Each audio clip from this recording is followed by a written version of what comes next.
Bonjour Rose. Bonjour Yana. Bonjour tout le monde. Bonjour. Aujourd'hui, nous vous préparons le cycle d'investigation numéro 278, le protocole numéro 1. Comme d'habitude, le protocole est en deux parties. On a la partie fixe avec des questions qu'on ne peut pas approfondir ou modifier, et on a la partie libre avec où on va rentrer plus en détail avec plus de liberté. C'est la partie libre. Alors, Rose, est-ce que tu connais le sujet d'aujourd'hui? Ah, pas du tout. Du tout, du Exactement. tout. Aucun support télépathe ne connaît le sujet avant de rentrer dans l'état hypnotique. Et si vous souhaitez une session personnelle avec moi ou si vous souhaitez me contacter, vous avez mon adresse mail ioannasima.hre@gmail.com et vous avez tous mes réseaux dans la barre de description de cette vidéo. J'ai tout dit, Rose, tu peux te préparer. T'es bien Ça va, installée? ça va. Bien, bien. Maintenant, prends trois respirations profondes.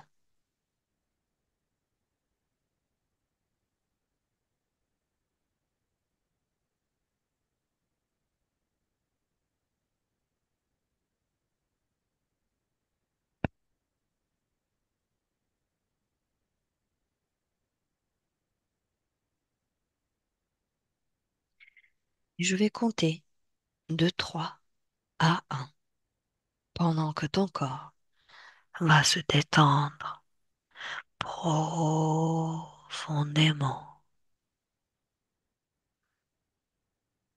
Laisse chaque chiffre te guider vers un état de calme où ton corps devient lourd et tes pensées s'apaisent et quittent ton corps mental. À chaque respiration, toute la tension présente dans ton corps disparaît.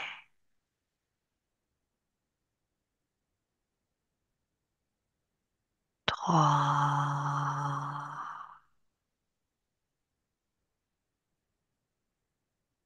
3, 3.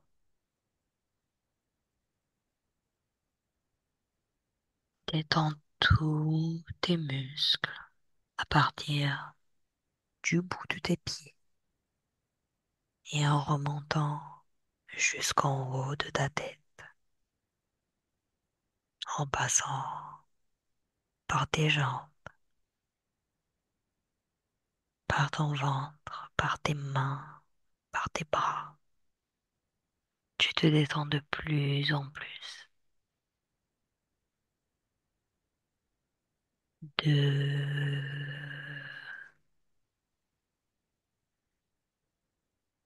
Ta respiration devient lente et sans effort. Et à chaque expiration, tes pensées quittent ton corps mental.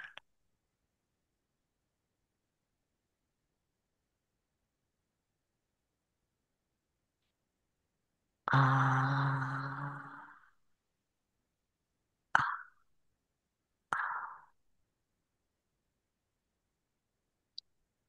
Permets-toi de t'immerger totalement dans ce moment.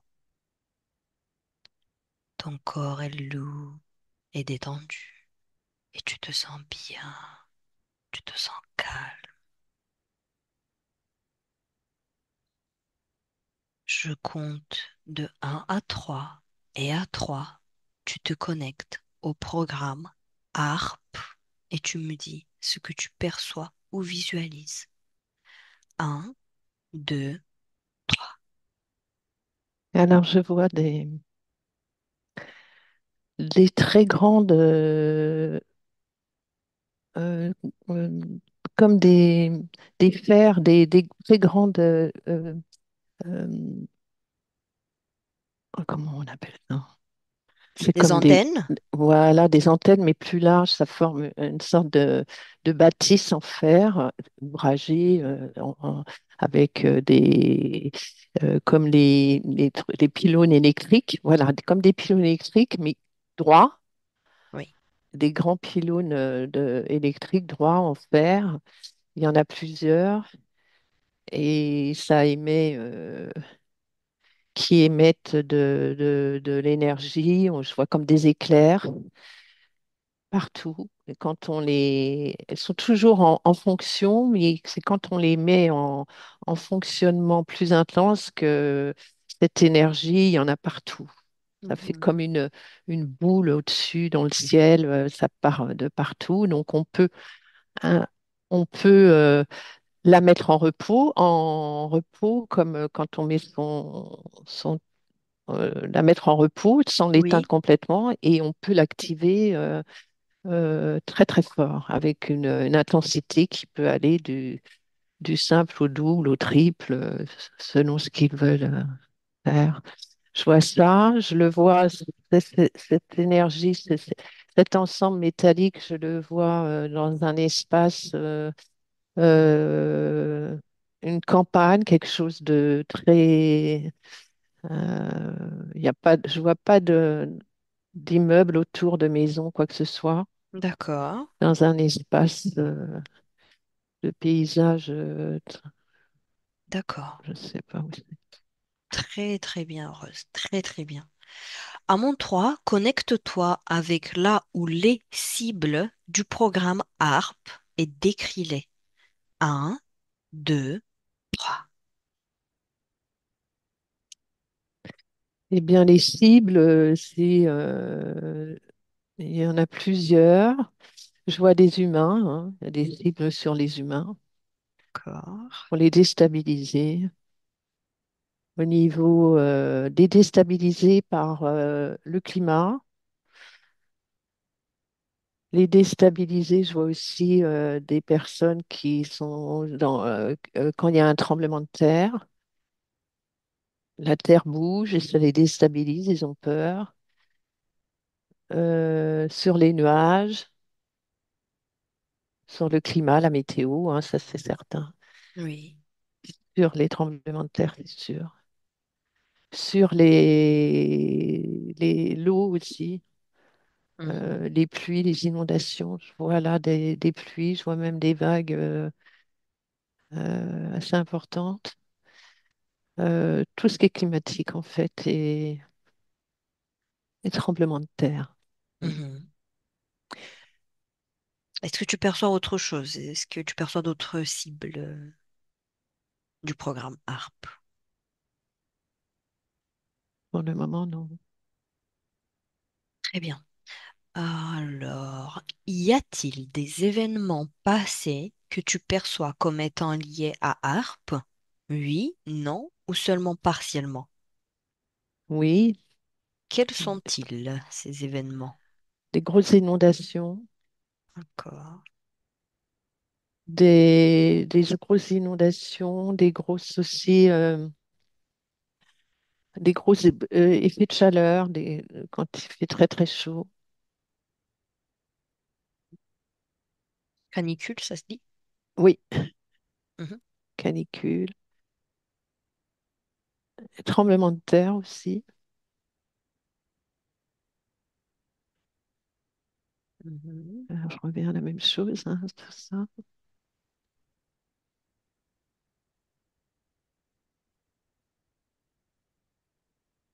Autre chose? Non, je vois surtout les gens paniquer. C'est vraiment c'est vraiment pour quand ça concerne un pays, eh bien, le mettre sous dépendance, en fait. Donc, les dirigeants, les peuples, la peur, et c'est comme si c'était un chantage. Mhm. Et, On regardera ça plus en détail. Alors, certains projets liés au programme ARP expirent en 2025. Que perçois-tu à ce sujet? Non, moi je dis qu'il va y en avoir des nouveaux. Mhm. Il va y en avoir des nouveaux et alors les anciens vont expirer peut-être parce qu'ils ont été utilisés, mais il va y avoir des nouveaux projets. Je vois pas cela finir. Non.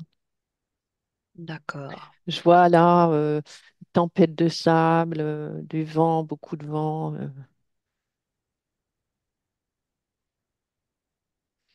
Ok.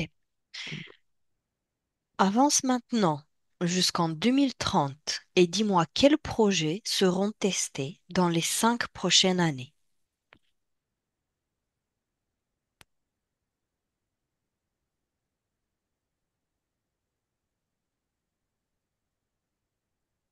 Pareil, des projets pour déstabiliser le climat dans certains pays.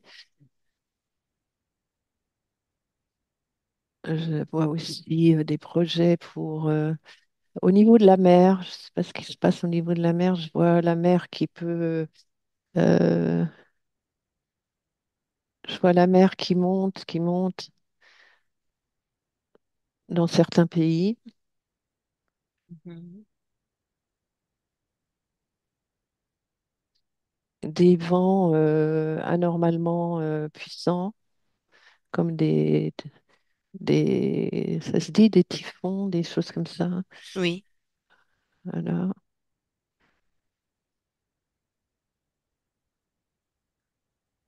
Et des tremblements de terre, toujours. Moi, je vois toujours, je vois la même chose, vraiment une manipulation toujours du climat et des éléments.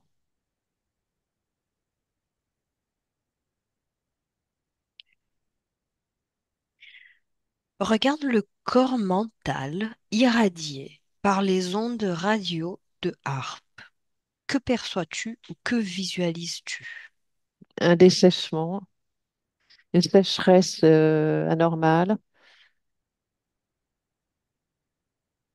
un vieillissement, Mhm.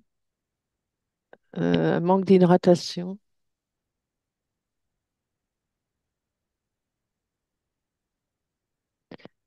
Le corps, lequel corps, tu m'as dit?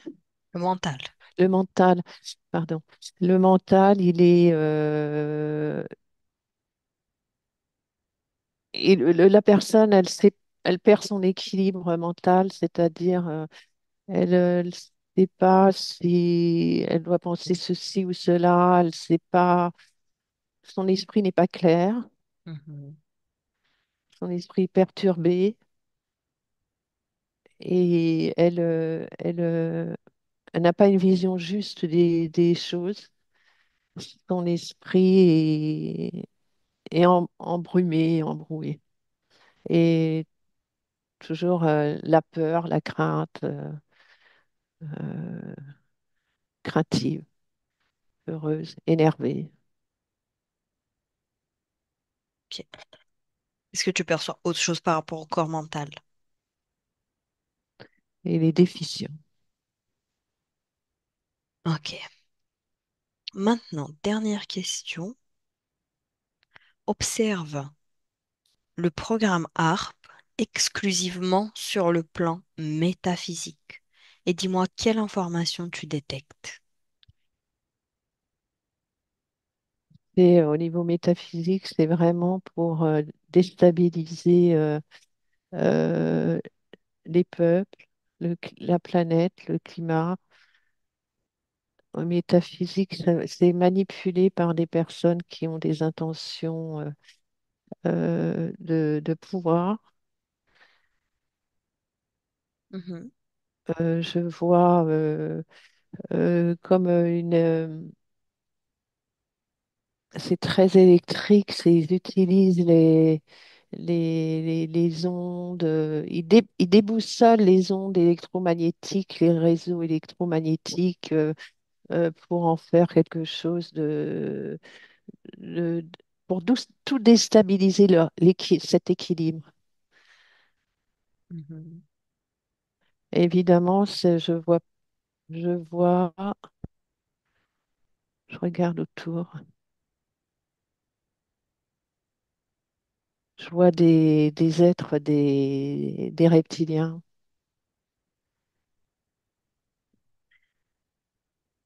On voit combien? Et oh là, j'en vois plein, il y en a plein. Je vois Tu... là sur une base où il y a ces, ces- ces bâtiments en fer là qui envoient ces ondes électriques, j'en vois plein parce qu'ils adorent être là. Ça les attire. Alors, si tu prends une position pareil, plus élargie sur la carte, tu te situes où dans le monde qu'on connaît? Dans quel pays? Je irais dans un désert Mhm. et un pays, un désert dans le Moyen-Orient, mais vraiment D'accord, un très désert. bien. Mm. Oui. Ok. Et tu as perçu donc beaucoup de reptiliens, ils sont attirés par ces antennes. Oui, oui. Ils se plaisent dans cette énergie, ça leur convient. Mhm. Pourquoi? Pourquoi ils sont attirés? C'est une Quel est... énergie qui leur permet qui les nourrit quelque part, qui leur permet d'être encore plus actifs, ils s'en nourrissent, ils sont plus forts. Ouais. Mhm. Ok. Euh, quelle fréquence, toi, tu perçois que ces antennes envoient? De 10 500.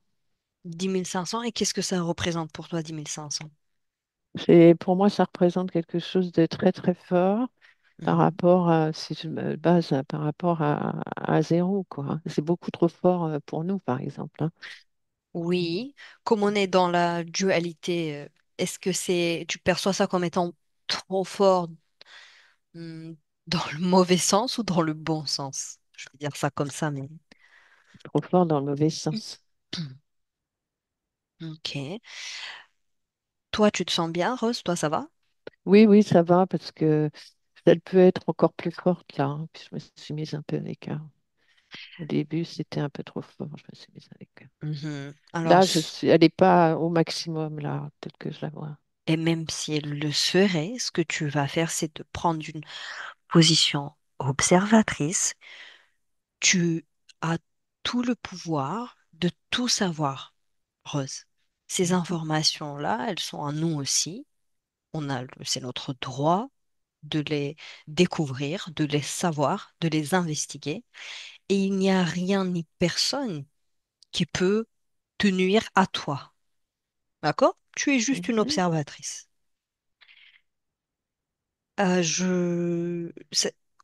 Tu peux te approcher un petit peu de Mhm. ces antennes et décris-moi quel est le mécanisme avec comment ils produisent les ondes, ces antennes. Comment c'est produit? C'est à distance. C'est à distance. C'est contrôlé à distance. Oui, oui, oui, tout à fait. Ok, très intéressant. Maintenant, regarde comme tu as les antennes, observe s'il y a quelque chose sous la terre, en dessous de ces antennes. Oui, oui, il y a tout un système de tuyaux, pareil, il y a un système sous terre pour les mettre en marche, Mhm. les réguler. Il y avait des Pourquoi, tuyaux. Oui. pourquoi elles sont placées dans des campagnes ou dans des zones où il n'y a pas de population? Parce qu'elles émettent quelque chose de tellement puissant qu'il vaut mieux pas être trop proche. Les maisons, s'il y avait des habitations, ce serait dangereux pour les personnes qui vivraient proches de ces antennes-là. Et puis parce que comme ça, elles sont cachées aussi, hein. Pour les deux, pour les deux raisons. Mhm. Mais c'est déjà un danger pour les personnes, puisque Oui, et mais ça, quand on est très près, c'est encore très dangereux, encore plus. ils veulent pas. Bah, ils veulent pas qu'il y ait des gens qui se plaignent, hein. Et puis, ils veulent la cacher de la vue C'est la vue Oui, des personnes, donc c'est vraiment dans un coin secret, comme un terrain militaire. On ne peut pas en rentrer à l'intérieur. je Ouais, comprends. Mhm. Bien. Est-ce qu'il y a quelque chose d'autre qui attire ton attention par rapport à cette scène-là où tu te trouves maintenant? non, à part les reptiliens qui se régalent là, non. Bon.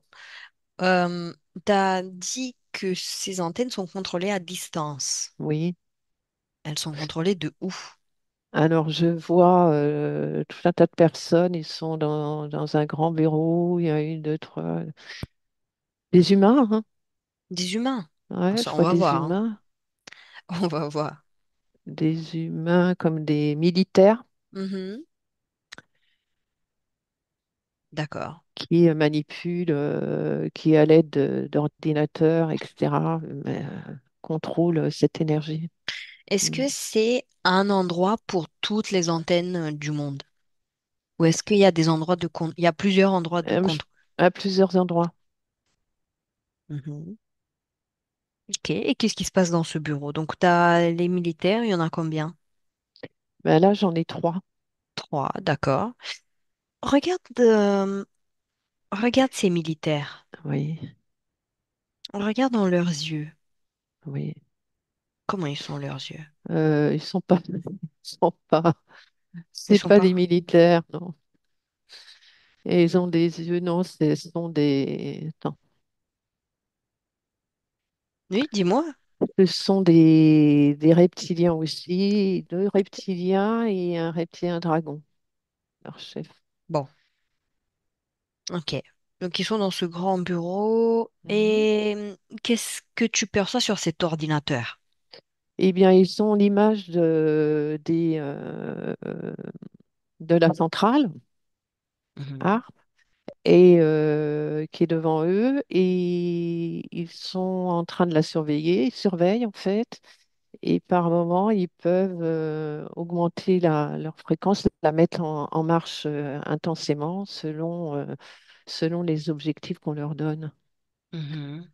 selon les ordres qu'ils reçoivent pour la faire fonctionner à telle ou telle puissance pendant tel et tel temps. Ok, bien. Qui est leur chef, Rose? Et bien là, je vois un dragon, mais c'est le dragon. C'est le dragon qui leur donne des ordres, hein. Mhm. Et ouais, c'est ça. Et lui, le dragon, il a aussi des ordres au-dessus de lui. Et alors, attends, des ordres au-dessus de lui, je Ou vois, le plus supérieur oui, le du programme ARP. c'est un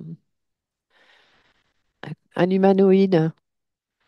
Je vois cet humanoïde avec d'autres personnes humaines. Je le vois dans un bureau.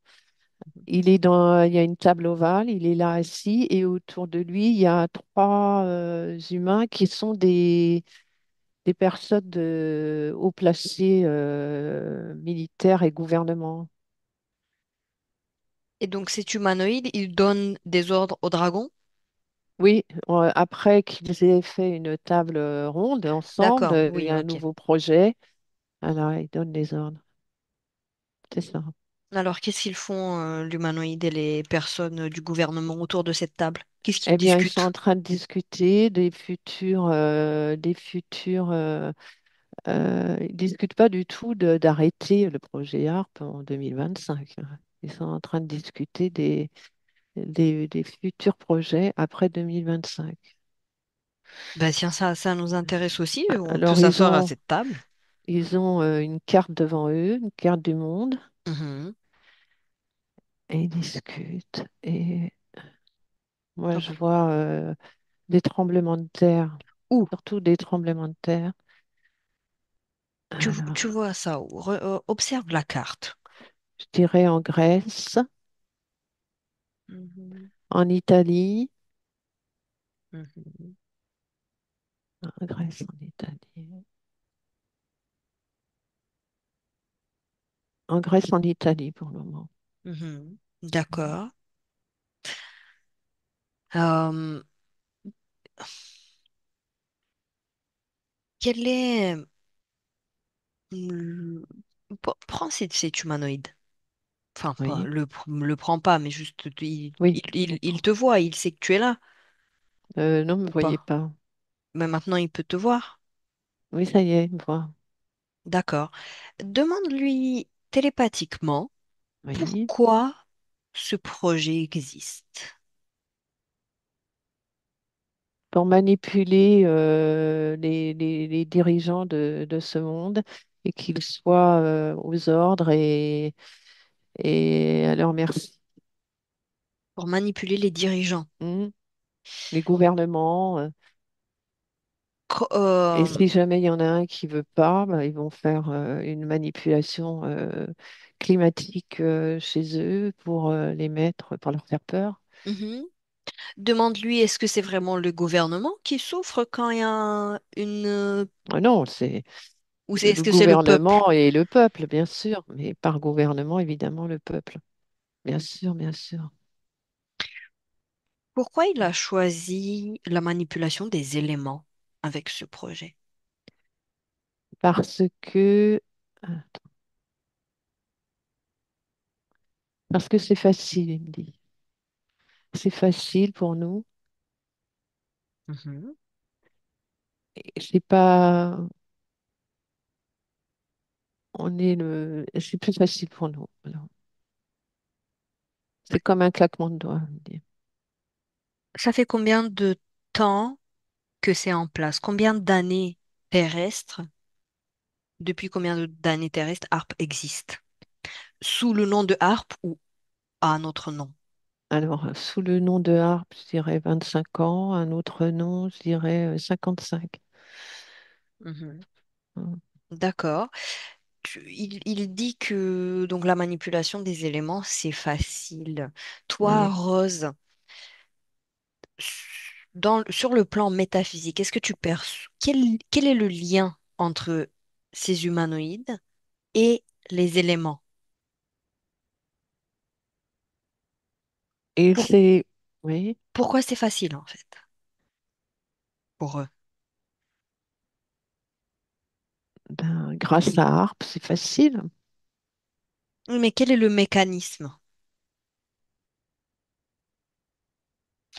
Attends, non, demande pas. Rose, toi, dis-moi, qu'est-ce que tu perçois? Est-ce que ce sont les humanoïdes qui ont créé ce programme? Ce programme, il a été créé par les humanoïdes et en collaboration avec des humains et en collaboration avec, oui, des humanoïdes, oui. D'accord. Alors, pourquoi ils ont choisi la manipulation des éléments? Il a dit que c'est parce que c'est facile. Oui, D'accord? ils ont Pour... ils ont la technique pour le faire. Ils connaissent la technique pour manipuler les éléments et les éléments. Ça fait très très peur, hein. L'homme, l'humain a peur de tous les éléments climatiques qui peuvent se déchaîner. Ça leur permet aux humains d'être vraiment dans la peur, euh, à l'écoute, de se mettre dans un coin, de se blottir dans un coin, d'être n'a plus sa liberté, son indépendance psychique, mentale. Donc il est perdu, il ne sait plus comment faire, il ne sait plus quoi faire. Et, euh, les humanoïdes, ils ont vraiment, et puis par l'intermédiaire de, de reptiloïdes, ils ont vraiment la capacité de faire peur aux humains. Et au niveau technique, pour eux, ils savent le faire. Mhm. Ouais. Ok, déconnecte-toi de cette salle, Oui. de cet endroit. Est-ce que tous les humains ont peur? Qu'est-ce que tu perçois? Non, pas tous, mais une grande majorité. D'accord, mais pas tous. Pas tous. Est-ce que de quoi ils ont peur exactement, la majorité? Ben, ils ont peur Pour eux, c'est la nature qui se déchaîne. Ils ont peur ils ont peur des tremblements de terre. Ils ont peur, s'ils habitent au bord de la mer, d'avoir plus tard la mer qui monte d'être leur maison envahie. Ils ont peur s'il fait très très chaud dans certains pays, ben, de ne plus avoir accès à de l'eau potable. Ils ont peur euh, de, d'être aussi, s'ils vivent au bord de l'eau, la rivière, des inondations. Mhm. Ils ont peur de tout ça. Donc Bien. ils vivent même au jour le jour, ils ont peur et donc ils n'ont plus de capacité de libre arbitre tellement, puisque ils vivent au jour le jour Mhm. dans la peur d'un événement. Alors, il y a des moments où ça va mieux, je les vois, là, ils ressourient, ils sont à nouveau bien, et puis dès qu'il y a à nouveau une catastrophe naturelle, ils sont à nouveau complètement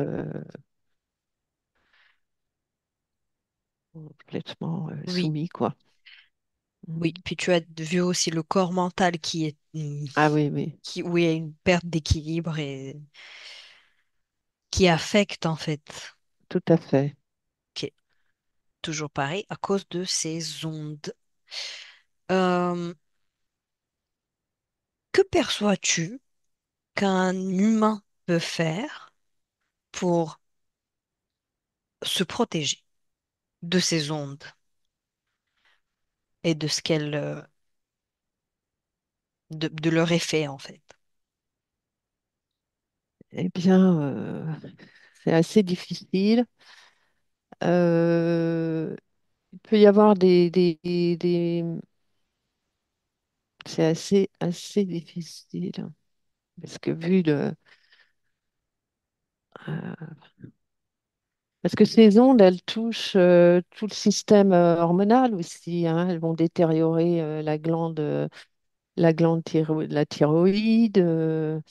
Elle va détériorer les surrénales, Est-ce que, l'hypophyse. Donc, ouais, c'est difficile. mhm.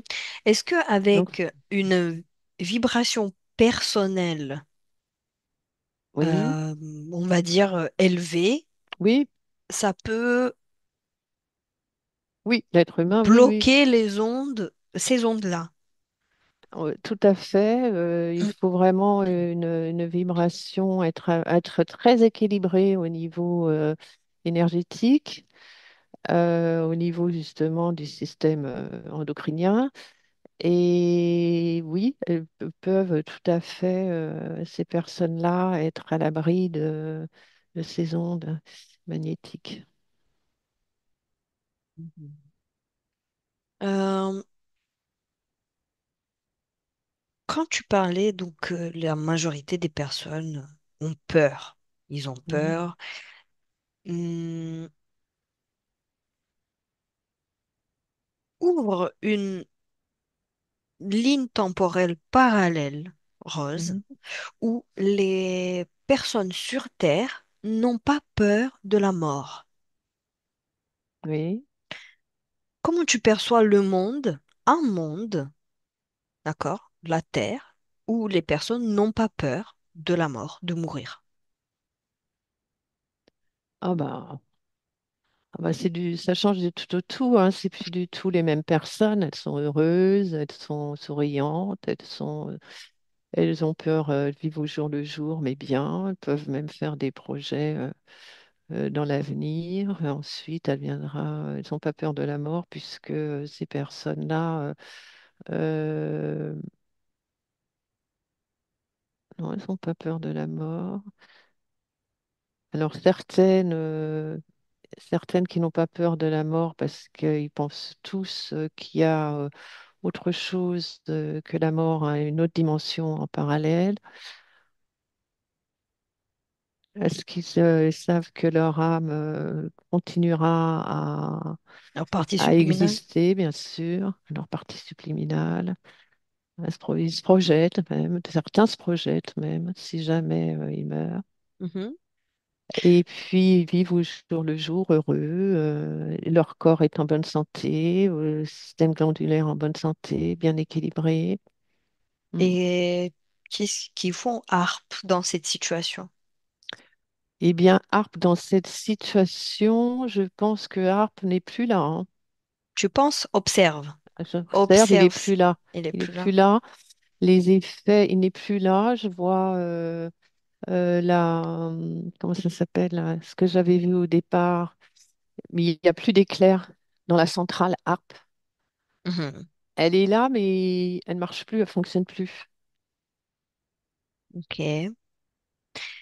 Est-ce qu'il y a Ouais. d'autres programmes, sur cette ligne temporelle, bien sûr, est-ce qu'il existe, tu perçois d'autres programmes de contrôle ou de... Non, Mhm. non, ou s'il y en a, je ne les vois pas. Et je les sens pas, je les ressens pas. Et les personnes ont l'air tellement bien physiquement et psychiquement Mhm. que c'est pas possible qu'il y ait un programme qui les infecte. C'est qu'il n'y en a pas alors. Voilà. Est-ce qu'il y a des maladies, par exemple, Je les vois pas malades, hein.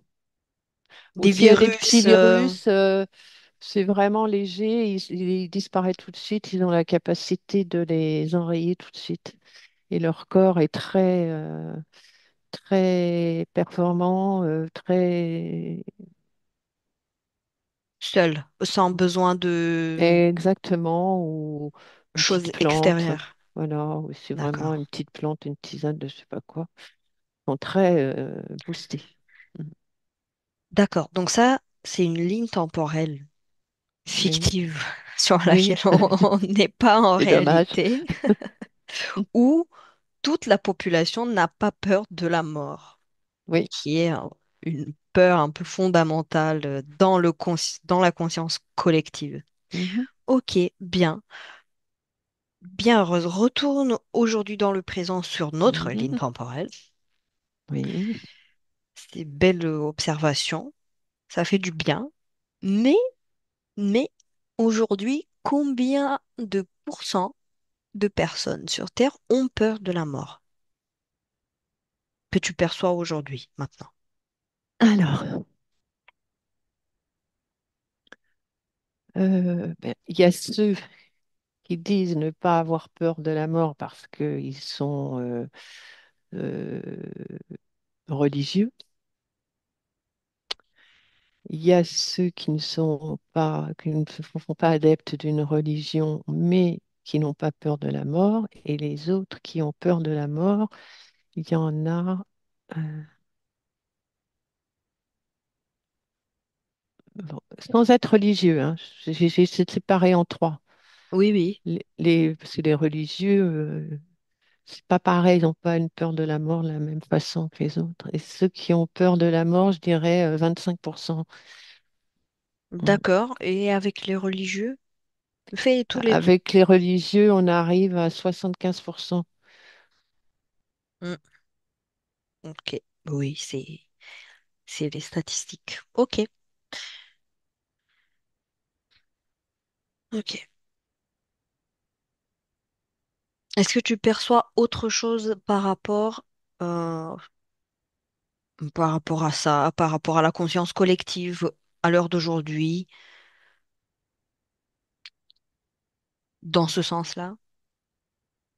Dans quel sens? Dans le sens de la peur, dans le sens de l'évolution de ces statistiques-là, comment dire? Ben, les statistiques, il va y avoir encore plus de gens qui ont peur, hein. En ce moment, il y a beaucoup de gens qui ont peur et ça ne va pas se calmer. On ne voit pas ça se calmer. Avant, jusqu'en 2030, en 2030, tu as perçu, donc, par rapport à Harpe, la mer qui monte dans certains pays, Mhm. des vents puissants et toujours des tremblements de terre. Mhm. Fais une analyse de la conscience collective en 2030, donc maintenant, avec cette peur de la mort. Donc les statistiques qu'on a fait en 2025, fais-les en 2030. Alors, d'abord, je vois déjà qu'il y a des personnes qui commencent à, plus de personnes qui se posent des questions Bien. et qui ont peur. Donc, j'étais à 75 et ça a monté quand même, hein. Il y a Mhm. 80% qui ont peur. Mais ça aurait pu être encore plus haut s'il n'y avait pas ces gens qui se posent des questions et qui réfléchissent. Mhm. Ok. Bien. C'est une ligne temporelle, pareil, fictive. On n'y est pas. Ok. Bien. Reviens dans le présent, Rose. Oui.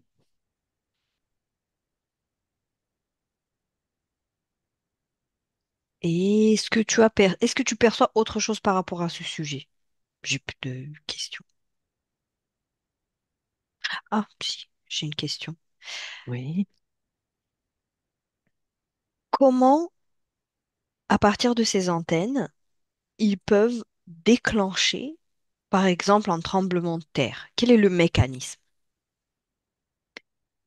Alors, ils envoient des ondes Mhm.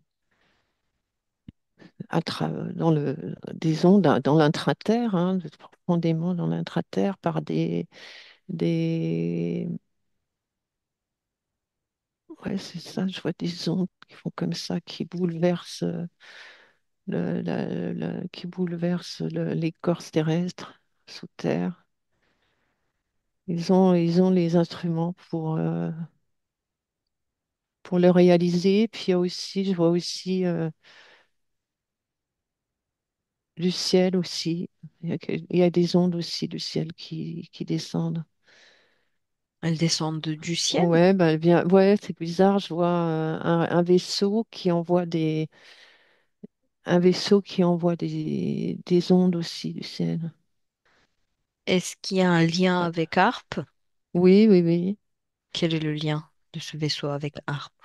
Eh bien, il travaille aussi pour Harp, enfin avec le Harp. C'est une façon de... C'est comme si les ondes sous terre et ces ondes envoyées par le vaisseau se rejoignaient et je vois que ça éclate à Comme un l'intérieur. micro-ondes. Ouais, voilà, c'est ça. Ok. Et c'est pas suffisant d'avoir les antennes sur Terre. Ils ont besoin aussi de vaisseaux Oui, pour certains tremblements de terre, oui. pour quel type de tremblement de terre? Puissants, pour des tremblements de terre plus puissants que d'autres. D'accord. Quel est le mécanisme non, dans cette situation-là de tremblement de terre, Oui. comment ça affecte la planète, le sol? Ah ben, il y a des failles, il y a des failles terrestres dans lequel on envoie ces ondes et qui se répercutent dans toute la faille. Ça bouge comme ça et ça s'ouvre. Mhm. Pour la mer, c'est pareil. Pour le... Oui, c'est pareil, c'est la même façon de faire. Mhm. Euh, sur quels critères ils choisissent où la catastrophe sera? Sur les critères, euh, moi, je vois toujours une façon de diriger les peuples, mais aussi pour les gouvernements. Oui, tu l'as dit, pour manipuler les dirigeants, pour contrôler les gouvernements. Oui, c'est ça. Et quand on contrôle les gouvernements, on contrôle le peuple, hein. Ah oui, oui, puis oui, c'est ça. Ok, ok. Bien. Est-ce que tu perçois autre chose par rapport à ce thème, Rose? Non, c'est déjà assez. Je regarde tout ça, c'est pas très beau. Toi, ça va? Ça va, bien sûr. Ok, bien. Alors, je vais compter de 1 à 3 et à 3, tu seras pleinement réveillé, pleinement dans ton corps. Un, déconnecte-toi de tout, de tous, de tous les endroits, de toutes les perceptions que tu as eues. Ton espace est propre, élève tes fréquences, Rose, à tes niveaux maximaux. Tu te sens de mieux en mieux. Deux, ton corps devient de plus en plus léger, de plus en plus fort, puissant, rempli de bonheur, libre. Et tes fréquences sont hautes, tu te sens libre, tu te sens de mieux en mieux. Et trois, tu peux ouvrir les yeux quand tu seras prête. Voilà.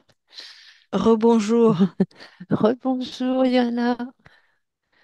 Eh ben, comment tu te sens? Comment ça a ça va. été pour toi? Ça va, ça a été.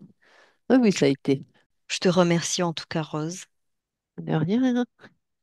Merci à tous de nous avoir écoutés, d'avoir regardé notre vidéo et puis on vous dit à bientôt. Bonne soirée, bon après-midi, bonne journée. À bientôt tout le monde. Au revoir. Benvenuto a questo nuovo video di Disclosures. Oggi parliamo della cosiddetta sessione di ipnosi investigativa. In realtà non esiste una sessione di ipnosi investigativa.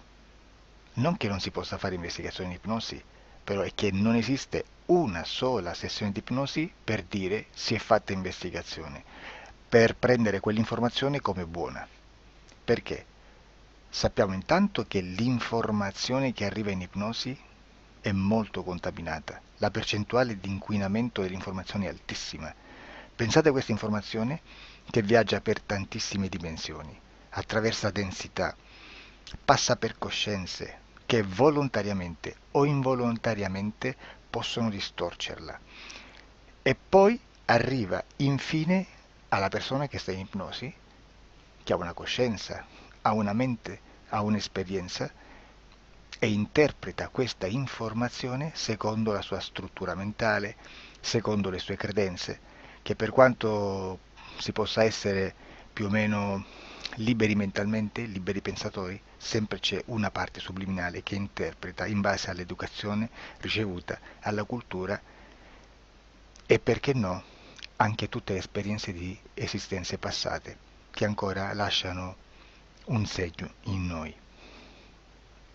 Per capirci, è come se dovessimo parlare con un'altra persona immersi nell'acqua, a qualche metro di distanza, cercando di utilizzare un mezzo, che è quello della corda vocale, che è fatto per produrre suoni da trasmettere nell'aria. Noi stiamo utilizzando questo strumento per far passare un'onda sonora nell'acqua o in un liquido. Chiaramente il suono viene completamente distorto, sempre ammesso che sia per il nostro corpo facile e non difficoltoso poterlo fare senza avere dei problemi come ingurgitare acqua o eccetera. Ma non solo. Supponiamo che per questo tipo di comunicazione utilizziamo anche due lingue diverse, per esempio un italiano e un russo o un giapponese. Per quanto possiamo anche interpretare il labiale, non possiamo capire quello che ci sta dicendo perché la lingua è diversa. La lingua, diciamo, da dove parte l'informazione a dove arriva è completamente diversa, il codice, il linguaggio è diverso, ma possiamo anche cercare di capirci attraverso i gesti, attraverso le espressioni facciali. Per quanto sia ipoteticamente facile poterlo fare sott'acqua, però non dobbiamo dimenticare che l'acqua non è l'aria e può distorcere l'immagine, ma non solo. Dobbiamo anche pensare che l'altra persona, che parla un'altra lingua, che viene da un'altra cultura, potrebbe interpretare i segnali che noi interpretiamo come X in Y. Per noi un sì è abbassare la testa dall'alto verso il basso, per esempio, sì, e il no da sinistra verso destra? No. In alcuni paesi orientali, come le Filippine credo o qualcun altro, utilizzano esattamente gli stessi segni, ma al contrario. No. Sì. Immaginate due persone di queste due culture che stanno cercando di comunicare in maniera così difficoltosa e alla fine non gli rimane altro che interpretare il linguaggio corporale. Sì, che per l'altro invece no. Cosa voglio dire con questo esempio estremo? Che l'informazione da dove parte a dove arriva viene completamente deformata. Non sappiamo esattamente quale percentuale perché ogni situazione è a sé stante, però la percentuale di inquinamento, di distorsione, di contaminazione di questa informazione è assolutamente alto. Quindi fare una sessione investigativa, mettere una persona in ipnosi e chiedere di Tizio Caio Sempronio di una situazione o chiedere certi dati è assolutamente controproducente, è assolutamente inutile. Quindi vi chiederete cosa fate allora voi quando fate ipnosi, quando fate delle domande, quando cercate delle risposte e con queste informazioni che vi arrivano lavorate sulla situazione esoterica del cliente. Beh, non facciamo altro che recuperare questa informazione solamente per arrivare al problema del cliente e poi lavorarci. Quindi il valore dell'informazione non è quello di un'istruzione, quello di memorizzare dei dati e di prenderli per buoni, ma è un veicolo di movimento, di trasporto verso la causa del problema per poi lavorarci. Quindi lo scopo di questo tipo di informazione che si prende dalla singola sessione è completamente un altro. Come si fa quindi? Investigazione in ipnosi. Il lavoro non è semplice, il lavoro è lungo,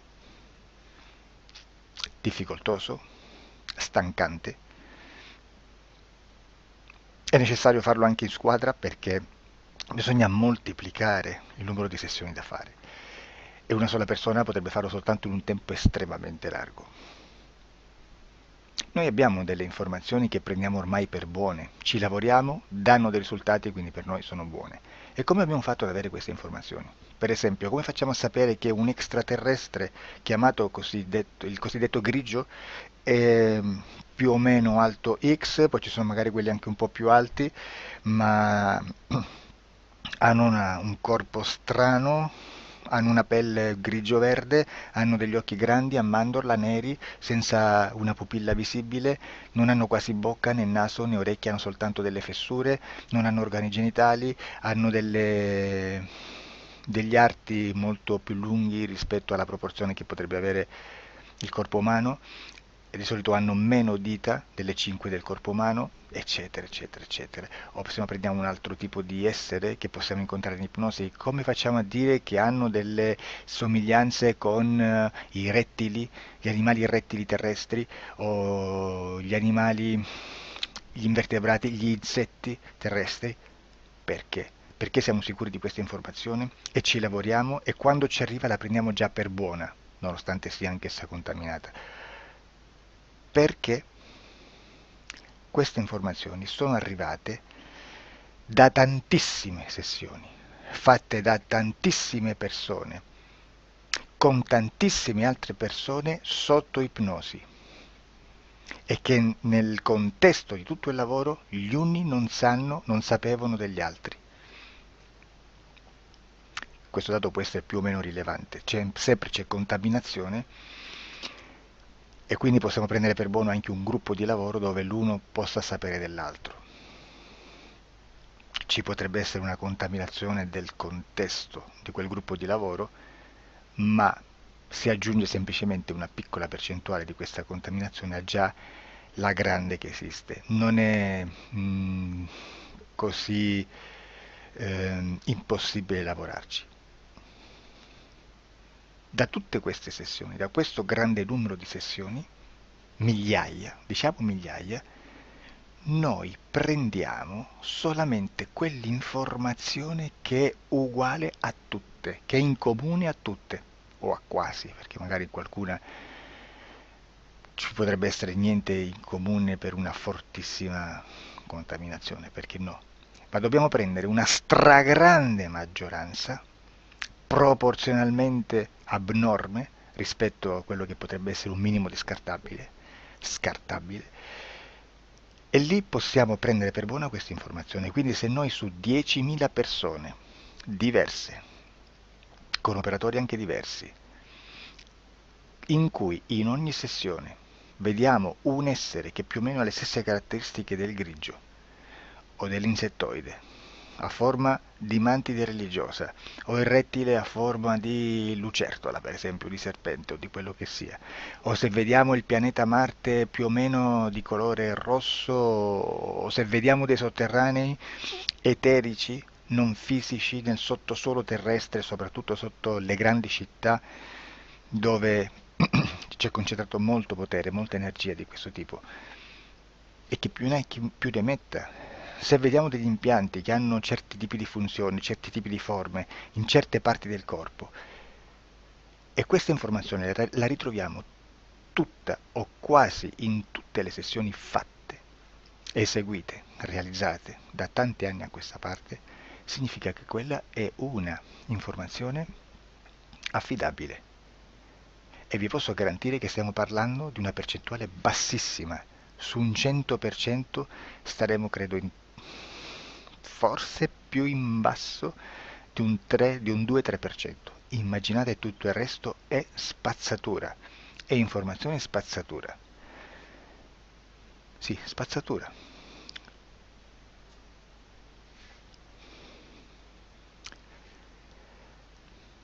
C'è anche un'altra cosa da dire.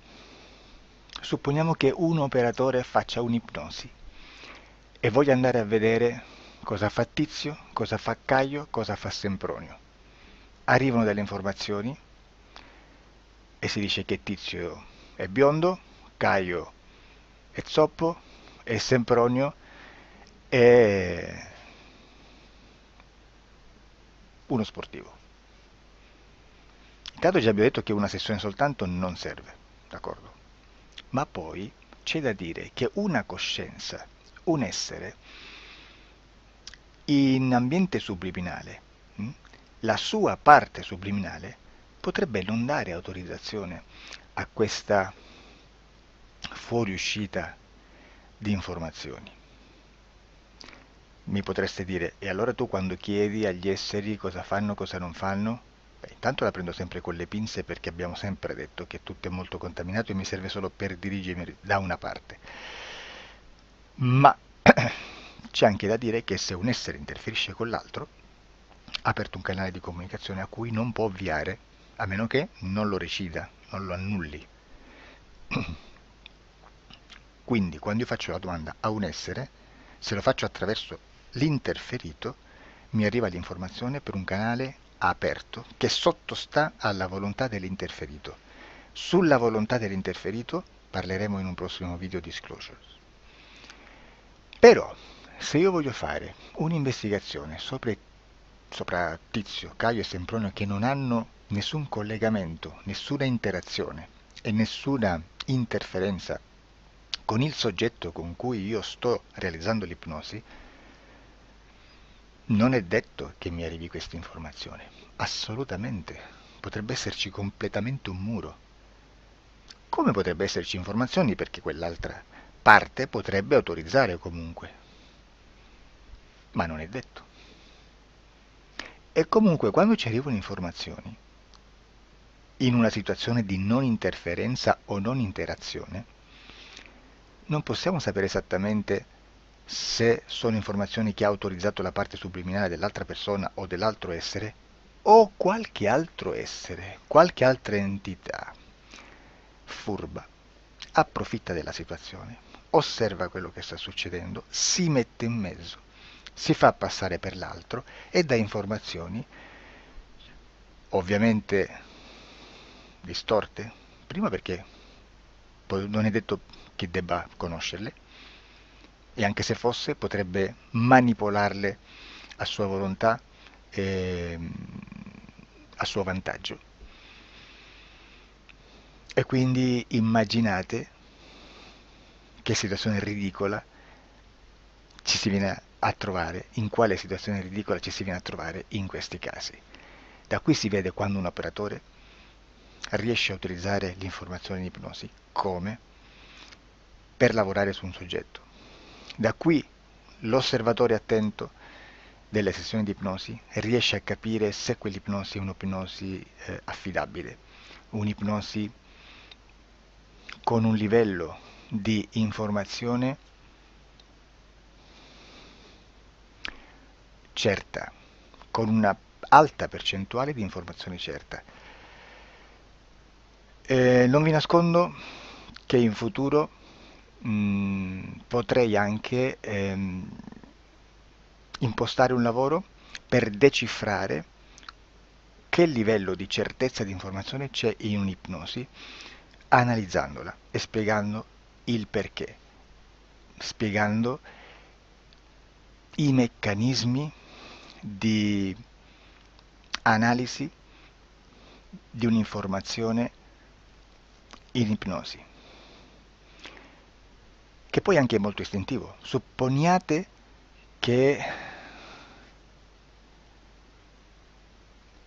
Supponiamo che dobbiamo cercare un'informazione su internet, per esempio un fatto di cronaca.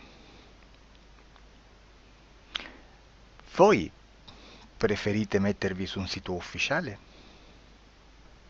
A caso. L'ANSA in Italia, ADN Kronos, qualche telegiornale che per quanto possano manipolare l'informazione ad alti livelli, comunque possiamo dare affidabile la fonte dell'informazione che viene trasmessa. Non possono trasmettere una bufala sicuramente. Verrà sicuramente manipolata ad altri livelli. Ne parleremo in altri video, ma a livello base la fonte è certa. Sicuramente non andrete a cercare questa informazione sul primo sito, il primo blog che vi passa davanti e magari c'ha 4 followers. Perché? Perché non vi dà nessuna garanzia della certezza della fonte. Non c'è un controllo né nella struttura interna di questa agenzia di informazione e né dal grande pubblico che per la quantità di persone che attingono quell'informazione si può dedurre se l'informazione è certa o meno, perché è un'informazione che passa in un pubblico così vasto che se ci dovesse essere una distorsione con la realtà è molto probabile che venga fuori. Credo che abbia detto quasi tutto sulle sessioni investigative. Prima di chiudere aggiungo che proprio per questo stiamo conducendo dei cicli di investigazione in ipnosi regressiva che comprendono tante sessioni con persone diverse, con una buona o eccellente suscettibilità ipnotica sicuramente, per poter indagare su spazi ristretti su alcuni temi. Perché dico spazi ristretti? Perché se andiamo a prendere eventi grandi nel tempo, nello spazio, storici, parlare di qualcosa di molto generico implica una quantità di sessioni abnorme. Immaginate se dovessimo fare una sessione investigativa sui buchi neri, quanta informazione ci sarebbe e quante informazioni da filtrare. Sarebbe quasi impossibile farle in questa maniera. Ma se noi riduciamo lo spazio di investigazione, se noi prendiamo per esempio, investighiamo sulla pedofilia nella Chiesa Cattolica, ecco, se già restringiamo il campo d'azione è molto più facile che possiamo attingere informazioni affidabili, presuntamente affidabili, con un numero di sessioni sicuramente alte, ma ridotte rispetto ad altri tipi di sessioni molto più generiche, su temi molto più generici. Quindi per fare anche delle investigazioni su temi molto generici bisogna suddividerli in temi, in dettagli, per poi alla fine, quando tutta l'informazione è stata filtrata ed è stata dedotta l'informazione comune, si possono mettere insieme per cominciare a costruire il quadro, mettere insieme tutti i puzzles. Questo è il vero senso dell'informazione in ipnosi, quando si fa ipnosi investigativa. La sessione per risolvere una problematica, un problema, con